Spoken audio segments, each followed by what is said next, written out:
அஞ்சு குறையும். பண்ணதே நான் தான். സിനിമ നമ്മുടെ സൊസൈറ്റി ഇൻഫ്ലുവൻസ് ചെയ്യുന്നുണ്ടോ എന്ന് ചോദിച്ചാൽ നിങ്ങൾ എന്ത് പറയും? ഞാൻ ഈ വീഡിയോ പോസ്റ്റ് ചെയ്യാൻ കാരണം നമ്മുടെ കേരളത്തിൽ റീസെൻ്റ്ലി നടന്നൊരു മർഡർ കേസ് കാരണമാണ്. സിനിമ നമ്മുടെ സൊസൈറ്റി ഇൻഫ്ലുവൻസ് ചെയ്യുന്നുണ്ട് എന്ന് തന്നെ പറയാം.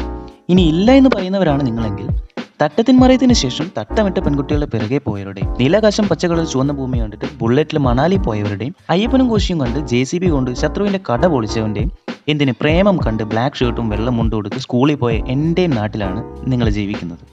ഒരു സിനിമയ്ക്ക് നമ്മളെ ഡിസ്കസ്റ്റഡ് ആക്കാനും മോട്ടിവേറ്റഡ് ആക്കാനും സങ്കടപ്പെടുത്താനും ഒക്കെ പറ്റും. ഒരു സിനിമ ഒരാളെ നല്ല രീതിയിൽ ഇൻഫ്ലുവൻസ് ചെയ്യുന്നുണ്ടെങ്കിൽ അതുപോലെ തന്നെ ഒരാളെ ഒരു സിനിമയ്ക്ക് മോശമായും ഇൻഫ്ലുവൻസ് ചെയ്യാൻ സാധിക്കും. എന്നാൽ ഇത് സിനിമയുടെ തെറ്റാണോ അതോ നമ്മുടെ തെറ്റോ? പബ്ലിക് കാണുന്ന സിനിമ, അതിലേതെല്ലാം സർട്ടിഫിക്കറ്റ് ഒരു സിനിമയ്ക്ക് കൊടുക്കണം, അത് എത്ര വയസ്സുള്ളവർ കാണണം എന്നെല്ലാം തീരുമാനിക്കുന്ന സെൻസർ ബോർഡുള്ള ഒരു രാജ്യത്താണ് നിങ്ങൾ ജീവിക്കുന്നത്. എന്നാൽ ഈ സെൻസർ ബോർഡിൻ്റെ ടേബിളിൽ മാത്രം നടന്നാൽ മതിയോ? ഞാനൊരു എക്സാമ്പിൾ പറഞ്ഞുതരാം. 2019 ജോക്കർ മൂവി ഇറങ്ങുന്നത്. അന്ന് എനിക്ക് 19 വയസ്സ്. ജോക്കർ എ റേറ്റഡ് ആണ്. So I want to prove I am 19. അതുകൊണ്ട് ആധാർ കാർഡ് കൊണ്ടാണ് ഞാൻ തിയേറ്ററിലേക്ക് പോയത്. എന്നാൽ തിയേറ്ററുകാർ അതെന്നോട് ചോദിച്ചത് പോലുമില്ല. എന്ന് മാത്രമല്ല, കൊച്ചു കുട്ടികളടക്കം തിയേറ്ററിൽ ഇരുന്ന് ആ സിനിമ കണ്ടു. The same incident happened while watching Marco. ഇനി ഈ പടങ്ങളൊക്കെ OTT ഇറങ്ങി നമ്മുടെ സ്വീകരണ മുറികളിൽ വരുമ്പോൾ നമ്മൾ എന്തെങ്കിലും റെസ്ട്രിക്ഷൻസ് വെക്കാറുണ്ടോ?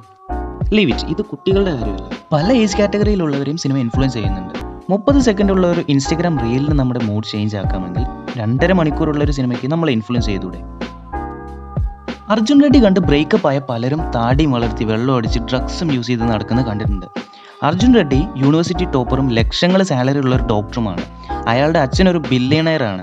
ഇവൻ ഡ്യൂട്ടി ടൈമിൽ ഡ്രഗ്സ് അടിച്ച് 5 വർഷം ബാൻ വാങ്ങുന്നത് നമ്മുടെ ഓഡിയൻസ് അഡ്മയർ ചെയ്യുന്നുണ്ടെങ്കിൽ തെറ്റ് സിനിമയുടേതല്ല, നമ്മുടേത് തന്നെയാണ്. സിനിമയിൽ നായകനും വില്ലനും BGM ഒക്കെ ഇട്ട് വെള്ളം അടിക്കുന്നതും കഞ്ചാവ് അടിക്കുന്നതും ആളെ കൊല്ലുന്നതും തിന്നുന്നതും കാണാൻ നല്ല രസം ഉണ്ടായിരിക്കും. But you guys have to realise that അതെല്ലാം ഹുക്ക് മൊമെന്റ്സ് ആണ്. ഓഡിയൻസിനെ അട്രാക്ട് ചെയ്യിക്കാനും പിടിച്ചിരുത്താനുമുള്ള ഹുക്ക് എലമെന്റ്സ്. വലിയ ഒരു ഓർഗനൈസേഷൻ്റെ ടേൺ ഓവർ എന്ന് പറയുന്നത് ഓരോ ആളുകളുടെയും സമയവും അറ്റൻഷനുമാണ്. ഇൻഫാക്ട് സിനിമയും നിങ്ങളിപ്പോൾ കണ്ടുകൊണ്ടിരിക്കുന്ന എൻ്റെ വീഡിയോയും അത് തന്നെയാണ് എയിം ചെയ്യുന്നത്. ഇനി ഇതിന് സിനിമ കാണുന്നതിൽ നിർത്തലാണോ ഒരു സൊല്യൂഷൻ? അല്ല. നമ്മൾ ചെയ്യാൻ പോകുന്നൊരു കാര്യം നമ്മളെ പേഴ്സണലിയോ അല്ലെങ്കിൽ മറ്റൊരാളെയോ പ്രകൃതിയെയോ മോശമായി ബാധിക്കുമെന്നറിഞ്ഞാൽ ആ പ്രവൃത്തി ചെയ്യരുത്. നമ്മുടെ സ്കൂൾസിലെ പ്രൈമറി ക്ലാസ്സുകൾ തൊട്ടേ പേഴ്സണാലിറ്റി ഡെവലപ്മെൻറ്റുകളൊക്കെ കൊടുക്കണം. കുട്ടികൾക്ക് തെറ്റും ശരിയും പോലും മനസ്സിലാക്കി കൊടുക്കാൻ കഴിയുന്നില്ലെങ്കിൽ എന്തിനാണ് വെറുതെ കുറേ വിദ്യാഭ്യാസ സ്ഥാപനങ്ങൾ? മെൻ്റൽ ഹെൽത്ത് കൈകാര്യം ചെയ്യുന്ന ഡോക്ടേഴ്സിന് എല്ലാ സ്കൂളിലും നിയമിക്കണം. എല്ലാ പാരൻസിനും പ്രോപ്പർ പാരൻറ്റിങ് എന്താണെന്ന് പറഞ്ഞു കൊടുക്കണം. ഈ ലോകം നമ്മളെ മാനിപ്പുലേറ്റ് ചെയ്തുകൊണ്ടേയിരിക്കും. പക്ഷേ നമുക്ക് സ്വന്തമായൊരു നിലപാട് വേണം.